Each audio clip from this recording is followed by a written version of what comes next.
Seja bem-vindo a mais um episódio do Voz do Especialista, a voz que inspira decisões confiáveis com especialistas de referência.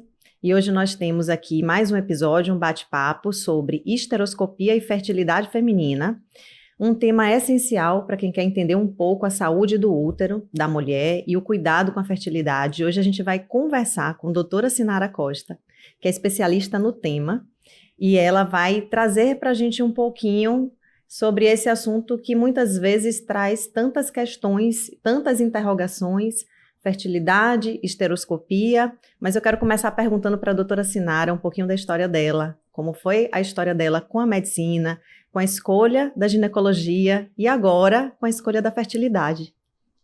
Bom dia, Si. Bom Queria dia. agradecer o convite, é um prazer estar aqui e ter a oportunidade de falar, sobre esse tema, a saúde da mulher, o contexto da fertilidade. Eu acho que isso resume muito do que a medicina representa para mim. É uma união entre ciência e espiritualidade, e eu acho que o útero, ele unifica e reúne, né, esses dois conceitos, né? E como é que foi, né, na verdade, a minha escolha, né, pela ginecologia? Na verdade, eu sou filha de uma professora e de um caminhoneiro. Eu não tenho médicos na família. E a minha referência de cura, acho que só depois de muito tempo eu vim entender isso, era meu avô, que ele era um curador. Eu acho que para quem do interior, sabe, né, aquelas pessoas que fazem orações e utiliza também plantas para promover aí essa cura. E aí eu resolvi fazer medicina, gostei muito de estudar, sempre entendi, né, eu acho que pela minha própria história, né, de vida, eu sempre tive em casa aquela coisa de que a gente, através do estudo, que a gente vai conseguir tudo, né, que a gente quer, então sempre fui dedicada a isso.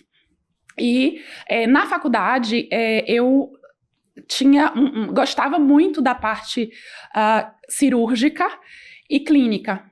E aí a ginecologia e a obstetrícia, né, veio suprindo, né, esse desejo de me dedicar um pouquinho a cada coisa. Eu acho que dentro do universo cirúrgico, né, os procedimentos, mas dentro da parte clínica é a chance que a gente tem de entender, né, as histórias. E aí eu vim me dedicando, né, à ginecologia e à obstetrícia. No final da minha residência, eu cheguei a fazer um estágio em Ribeirão Preto, na USP de Ribeirão Preto, onde eu tive a oportunidade de vivenciar o universo, né, da ginecologia endócrina, da reprodução humana. Mas naquele momento eu tinha uma sensação de que o universo da infertilidade era um pouco duro demais para mim, né? E foi quando eu optei por me dedicar à subespecialização, né, da endoscopia ginecológica. É a área da ginecologia e obstetrícia, a área de atuação em que a gente se debruça, né, a um estudo mais específico da parte da histeroscopia e da laparoscopia. E eis que no que eu me dediquei a isso, há mais ou menos, né, tem 10 anos em que eu realizo a histeroscopia ambulatorial, e há mais ou menos 4 anos eu abri o meu próprio consultório, realizando também essa histeroscopia ambulatorial. E aí foi o meu reencontro, eu acho que de forma mais intensa, com as mulheres e suas questões, né, relacionadas à fertilidade. Porque nessa dedicação à histeroscopia ambulatorial, foi uma oportunidade de acolher essas mulheres. Então, lidando, né, com histórias, e uma coisa que eu acho que é muito forte em mim, eu não gosto só, entre aspas, do procedimento. Então eu tento, e acho que consigo fazer isso, enxergar, né, aquela mulher, aquela família, aquele, né, casal que me procura para fazer um procedimento. Mas antes do procedimento, ela tem uma história, né? E aí, dentro desse contexto da dificuldade, né, de engravidar, eu não gosto muito dessa palavra infertilidade, porque parece uma sentença, e eu acho que a gente ainda... Desculpe, acho que a gente pode fazer muitas coisas para tentar otimizar essa questão da fertilidade. E aí, foi nesse contexto, nesse universo, em que eu comecei a me debruçar, não só em me contentar de fazer a esteroscopia, mas de tentar trazer mais soluções, de tentar entender o contexto dessa mulher de uma forma mais ampla, né? A gente fala muito da união, né? Do corpo, da mente, do espírito. Então, com um exame que avalia o útero, eu só estou vendo uma partezinha ali desse todo, né?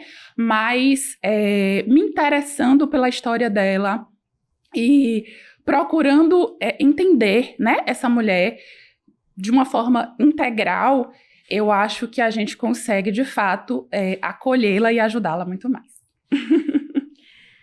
Para quem está ouvindo a gente agora, que acha que essa palavra esteroscopia é algo estranho, o que exatamente é a esteroscopia e quando ela é indicada?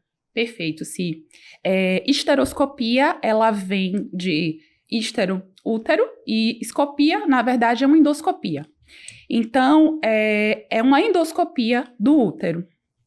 Este exame, hoje, ele vem ganhando cada vez mais espaço, porque a gente entender o que acontece nesse órgão que, como eu falei, para mim, eu entendo o útero não só como um órgão, eu falo que é um portal, na verdade, é onde a gente une a ciência, o corpo e a espiritualidade, onde a medicina nunca vai conseguir explicar tudo o que acontece. Eu acho que isso é uma coisa muito bonita, porque mostra, inclusive, a nossa incapacidade, né? A gente, e nos traz para uma posição de muita humildade, eu acho que enquanto profissão, mas também nos provoca no sentido de melhorarmos, nos aprofundarmos do ponto de vista do que é que a ciência pode avançar para acolher essas pessoas.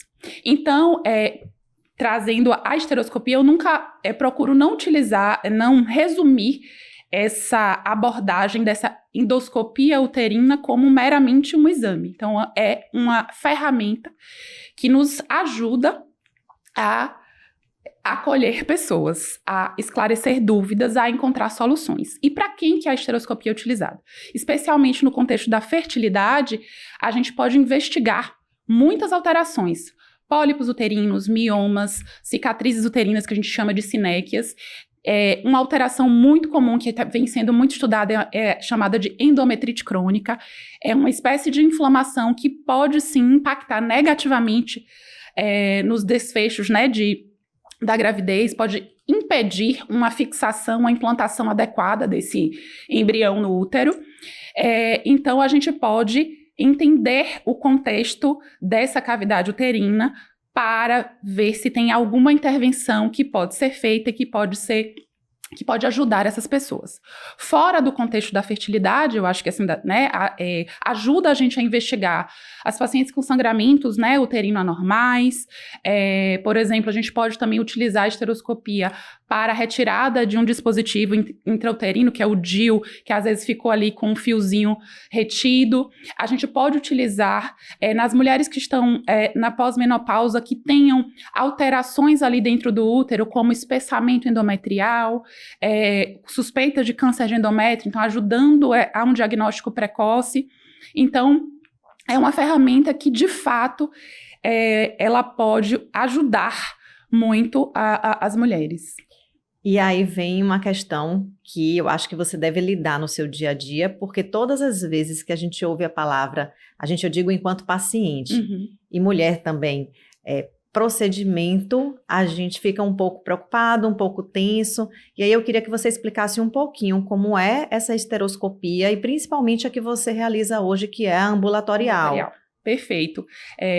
agradeço por essa pergunta, porque eu acho que isso, sim, é o que tá ali no coraçãozinho de cada mulher que chega. Ao longo, né, dessa caminhada desenvolvendo a estereoscopia ambulatorial, ou seja, há 10 anos no SUS e há 4 anos no meu consultório, eu acredito que, entre aspas, o sucesso da gente conseguir fazer um procedimento, né, colocar uma microcâmera, passar pela vagina, colo do útero, chegar à cavidade uterina e fazer isso de uma maneira confortável para as pessoas, ou seja, existe a possibilidade sim de realização desse procedimento sem anestesia, mas antes de tudo, a gente tem que acolher exatamente essa apreensão das mulheres que vêm. Nenhum ser humano em sã consciência, ele vai para um procedimento, por mais simples, por menos invasivo que seja, ele vai tranquilo. Então, a primeira coisa que eu acho que é o que eu procuro fazer na minha prática, independente de onde eu esteja, é normalizar esse medo. É normal ter medo. E no momento em que eu enxergo esse medo, e aí eu enxergo um segundo medo, que isso eu fui aprendendo no meu dia a dia. A pessoa que vai ali fazer, né, o procedimento, ela não tem só medo do exame. Ela tem medo do que aquele exame vai detectar. Eu falo especialmente da mulher que está, por exemplo, na menopausa. Ela tem medo de câncer, né? Esses dias, uma paciente, depois que a gente fez o exame, ela era pós-menopausa, estava com um espessamento, e aí depois que a gente fez o exame, eu falei que estava tudo bem, não tinha nenhuma alteração, né? Ela começou a chorar no consultório, e por que você está chorando? Ela, doutora, aliviada, assim, eu tive medo de não ver as minhas netas crescerem. Então, é só um recorte de como esse medo envolve diferentes esferas, né? E aí, em relação, né, esse medo também no contexto da fertilidade, aquela paciente já está lidando com nãos. Muitas vezes já teve uma gravidez, já teve uma perda, já fez um procedimento de fertilização que não teve sucesso, e olhar aquela cavidade é se deparar com um caminho de 2 vias. Será que esse exame vai me trazer uma resposta boa ou não? Ou vou encontrar mais uma alteração? E aí, antes de... Eu costumo dizer que jamais ninguém vai para a minha mesa de exame sem a gente ter essa conversa. Eu preciso sentir essa pessoa. E eu acho que quando essa mulher ela se sente ouvida, ela se sente mais confiante, segura. Nesse momento em que eu a ouço, isso também me permite estar ao lado dela, no sentido de explicar exatamente cada coisa que eu vou fazer. Tem uma frase que eu uso, quem é minha paciente vai com certeza lembrar disso, porque eu falo isso em consultório. Eu não estou lá para torturar ninguém, então eu quero que ela... Às vezes é a primeira vez que ela está me vendo ali na vida, mas eu preciso que a gente consiga construir um vínculo de confiança. E aí eu preciso que ela confie em mim no sentido de eu vou lhe estar, durante o exame, vou estar lhe perguntando se está tudo tranquilo, eu vou ser chata, eu vou ficar repetindo essa pergunta algumas vezes, porque eu quero que você saiba que nós duas temos o mesmo objetivo, é realizar o exame.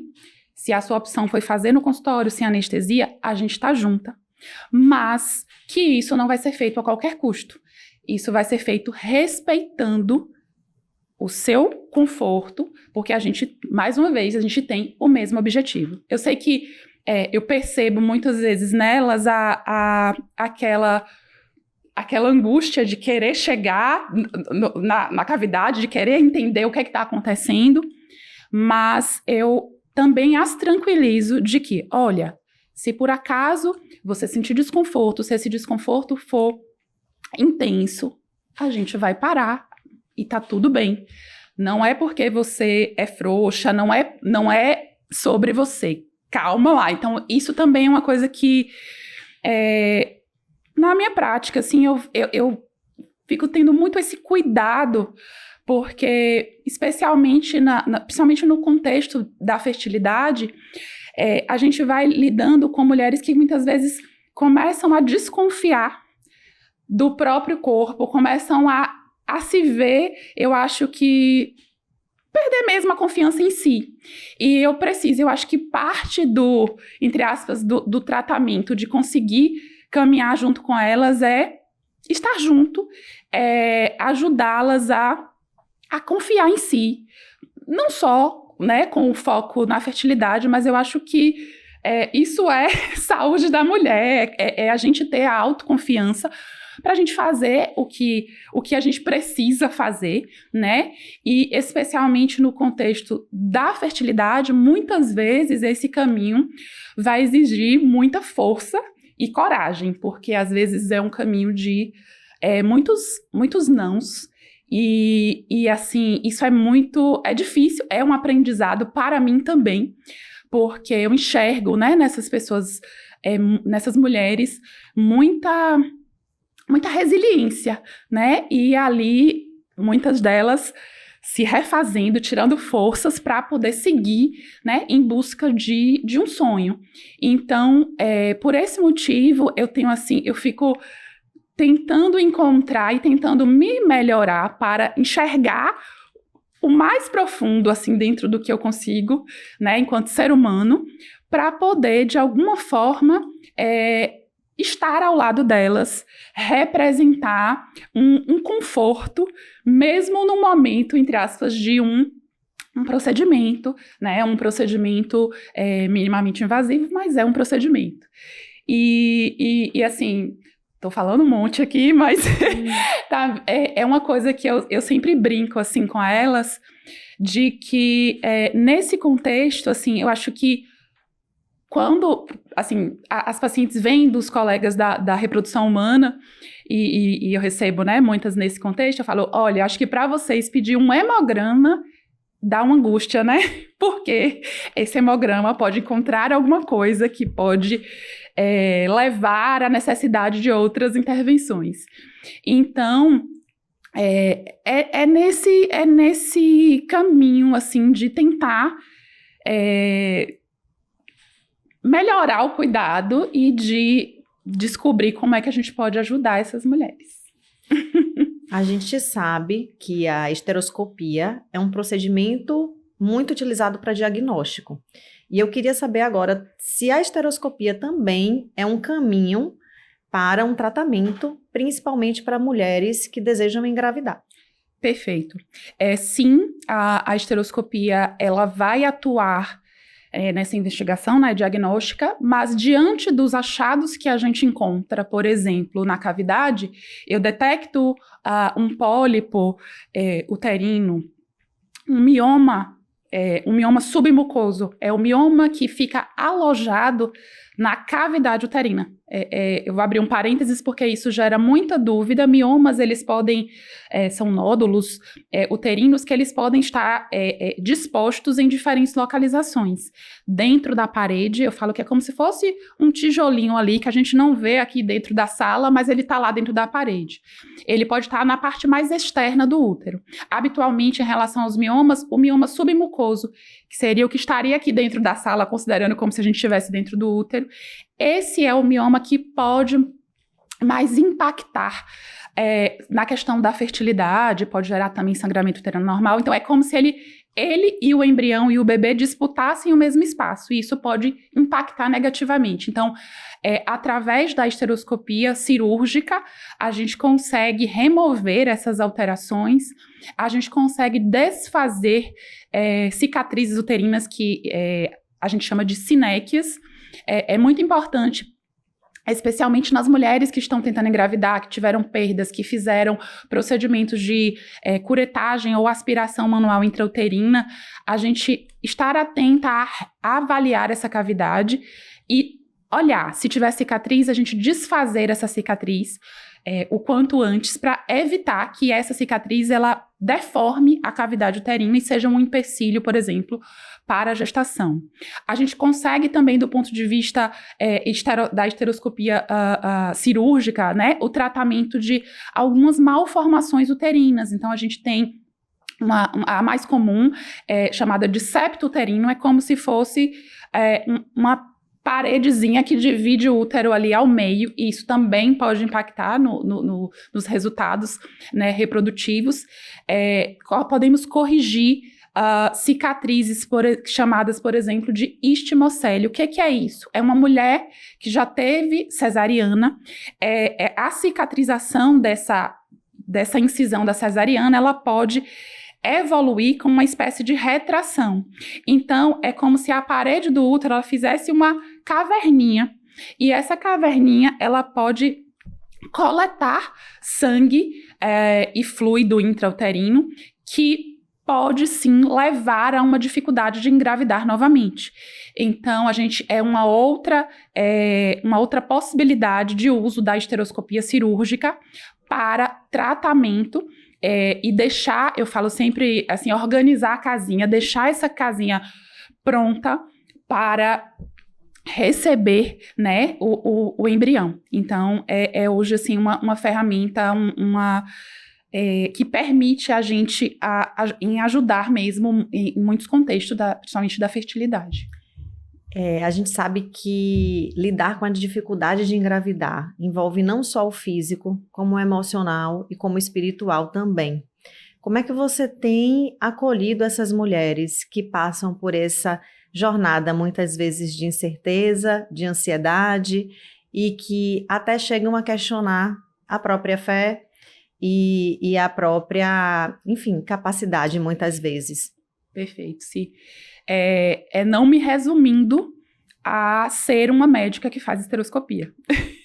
Então, eu acho que olhar essa mulher como um todo é ouvir essa história. Por isso que eu acho assim, muito valioso esse tempo antes de todo exame, eu entender quem está ali.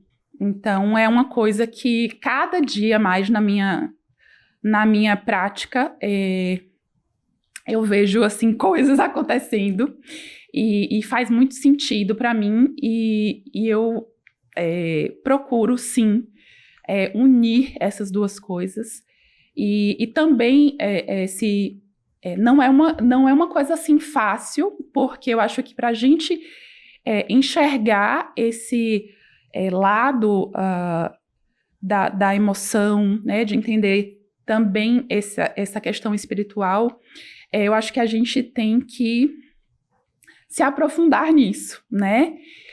Eu faço terapia, psicoterapia, eu acho que é um lugar de olhar para as minhas emoções, me conhecer melhor. Não sou terapeuta, apesar de que algumas pacientes falam, foi engraçado, que teve uma psicóloga uma vez, doutora, essa consulta tá parecendo uma terapia.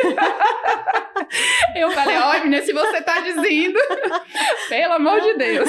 Mas é muito engraçado, eu vou até, assim, tocar sobre isso, porque é engraçado que as pacientes, elas se surpreendem simplesmente pelo fato de a gente ouvir. Então, eu fico assim honrada de achar que eu pareço uma psicóloga, porque eu estou entendendo que é nesse sentido de que eu estou me abrindo para ouvir. Lembrando que a psicologia é uma ciência linda e que eu não disponho, né, dos instrumentos, da ferramenta para exercer a psicoterapia. Mas eu acho que qualquer médico, ele pode e ele deve procurar se esmerar nesse exercício de ouvir, né? Ouvir as pessoas, não imaginar que a gente já tem as soluções, porque às vezes você tem lá a esteroscopia, mas às vezes o que a paciente precisa vai além, né? Então eu acho que é isso, assim, eu acho que é um constante aprendizado. Cada paciente, eu falo assim, tem muitas histórias, eu tô lembrando aqui, pincelando algumas, mas eu acho que cada paciente é uma oportunidade, assim mesmo, da gente se tornar melhor.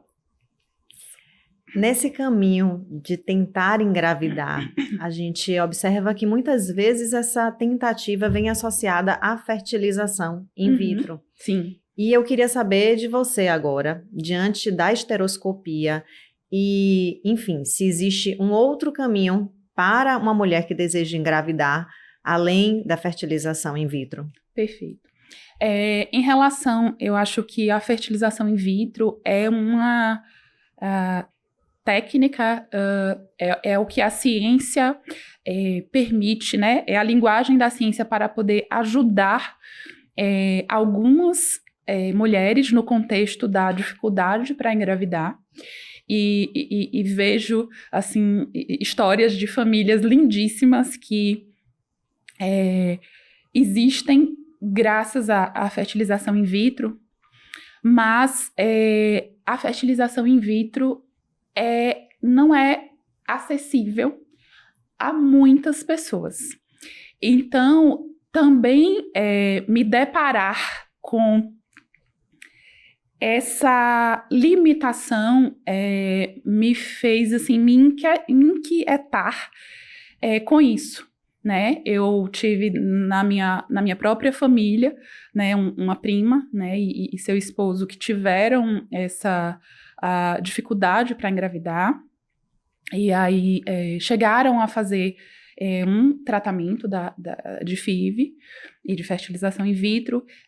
Infelizmente, né, não obtiveram êxito, e diante desse desfecho, né, negativo, eles desistiram, né? Acho que também tem a questão financeira, mas tem um custo emocional que eu sempre falo para as pacientes que é incalculável, né?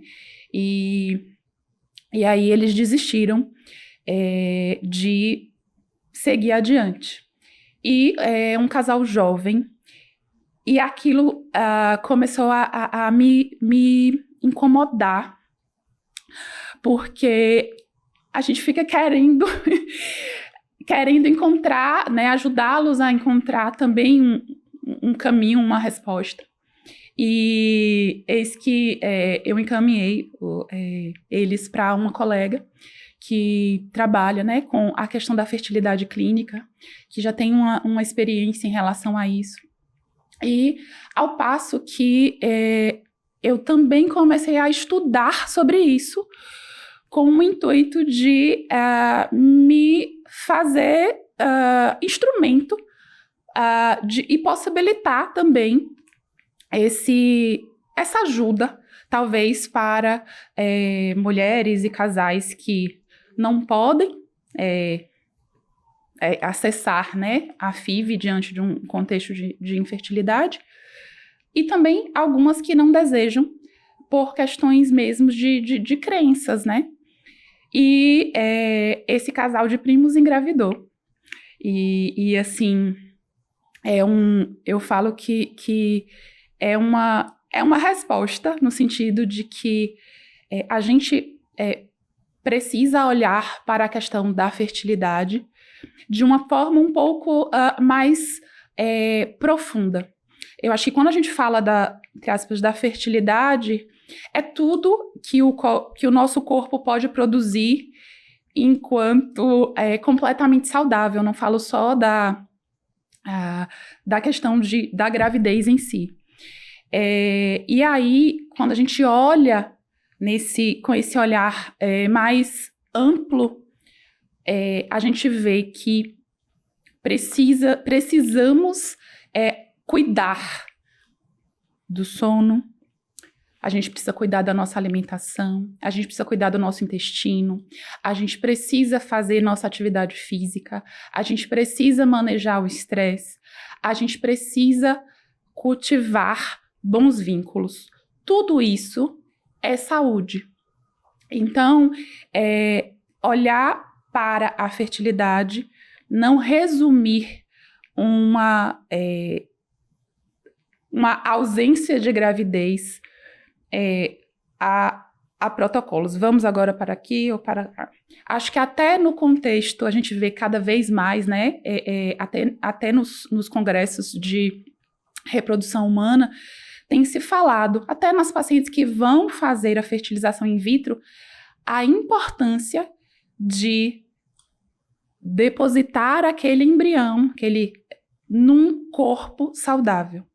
Então, me lembrei agora de uma paciente que chegou para mim para fazer estereoscopia, também nesse contexto de infertilidade, e aí ela falou assim, doutora, eu e meu marido, a gente achou mais fácil a gente fazer a FIV, ela tinha um sobrepeso, então a gente achou melhor a gente ir logo para a FIV. Então, a mensagem assim, que eu deixo é de que não existe atalhos, né? Eu acho que para nada na vida. Até na FIV, até para receber o seu embrião, o seu corpo, você tem que estar o mais saudável possível. Hoje a gente fala muito do conceito, né, da epigenética, como esse ambiente vai, entre aspas, nos moldar os nossos genes. Então, pense de que é algo também que você pode fazer, se cuidar. Eu acho que se cuidar deve ser primeiramente por nós, né? Eu acho que jamais deve ser só com o foco, não, eu vou me cuidar porque eu quero engravidar. Porque se essa gravidez não acontece, você perde o sentido. Então, eu acho que é um aprendizado mesmo de vida, enquanto assim, de autoconhecimento mesmo. A gente precisa fazer por nós. E a gente, enquanto estamos, né, num corpo saudável, alinhado, né, com mente e espírito integralmente saudáveis, a gente vai ser melhor para os outros, no sentido de até no contexto da fertilidade, né? Então, eu acredito que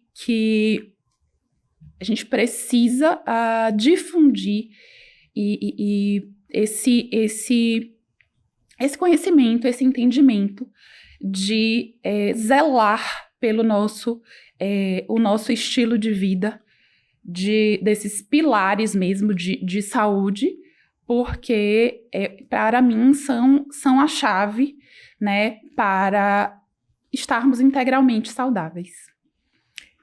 Aqui a gente preza por ouvir especialistas. E você é uma especialista em fertilidade, esteroscopia, e existe uma dúvida muito grande nas redes sociais hoje em dia sobre o tema e alguns medicamentos, principalmente os medicamentos utilizados para o emagrecimento. Então, eu queria ouvir agora aqui a sua opinião de especialista sobre essa situação. Excelente. Acho que tema mais atual não temos, né? As famosas canetinhas emagrecedoras, né? Eu acho que, especialmente, né, no contexto da fertilidade, elas podem auxiliar. Calma lá, vamos organizar as ideias. A gente sabe que, né, a obesidade, né, o sobrepeso, ela pode influenciar metabolicamente, gerando aí, culminando na dificuldade de ovulação, dentre outras tantas repercussões. E quando a gente utiliza essas canetas emagrecedoras, a gente pode ter, né, essa atuação, nessa melhora da sensibilidade da insulina, na melhora do metabolismo, na perda de peso e, consequentemente, voltar, né, a ovular. De um modo geral, sim, a gente pode repercutir positivamente sobre a questão da fertilidade. Acredito que as canetas emagrecedoras, elas podem funcionar, especialmente no contexto das mulheres que não têm tanto tempo. É como se a gente estivesse avançando em relação à idade, a gente sabe que a gente tem, às vezes, ali um tempo contado. Então, acredito que esse impacto, né, na ajuda da perda de peso é extremamente relevante. Mas não podemos também pensar que é um atalho.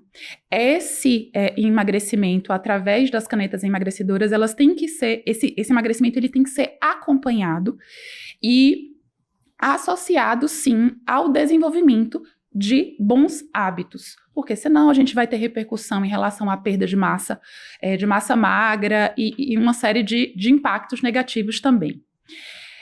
A gravidez não deve ser recomendada no contexto de uso das canetas emagrecedoras, todas elas, né?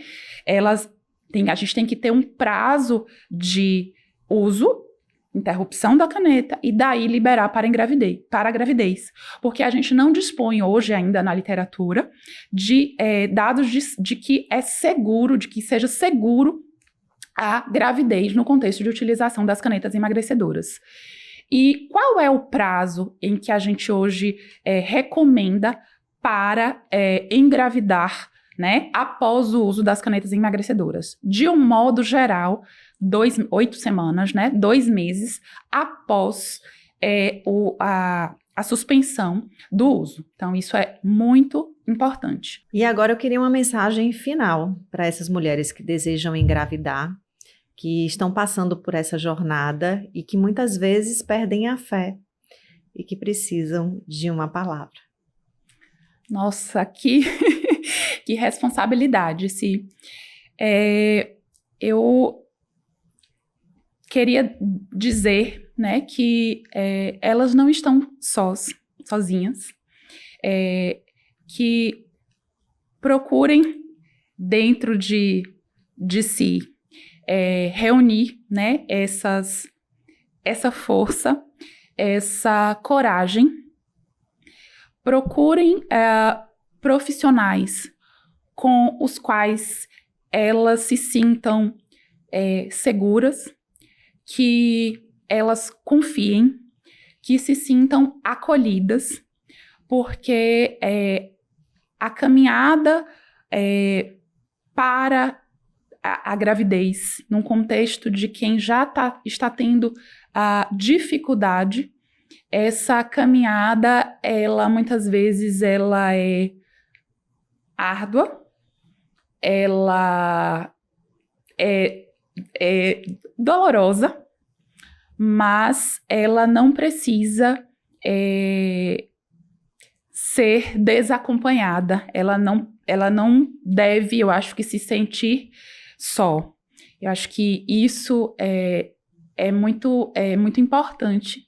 E esse acolhimento, esse conforto de saber que você pode contar com pessoas, com profissionais que estão ali ao seu lado, que estão entendendo ou procurando entender, porque eu acho que sentir a mesma coisa, a gente nunca, né, vai saber exatamente como cada um sente, mas que estejam juntos, né, estejam juntos com ela.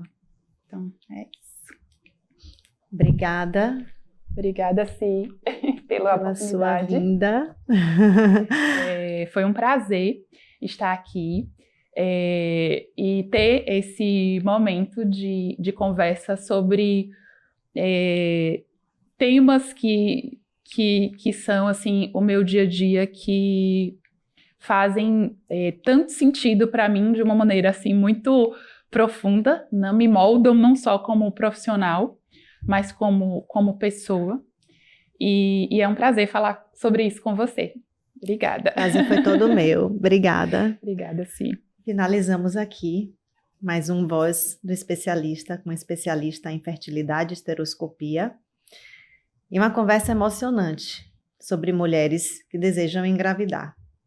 Muito obrigada.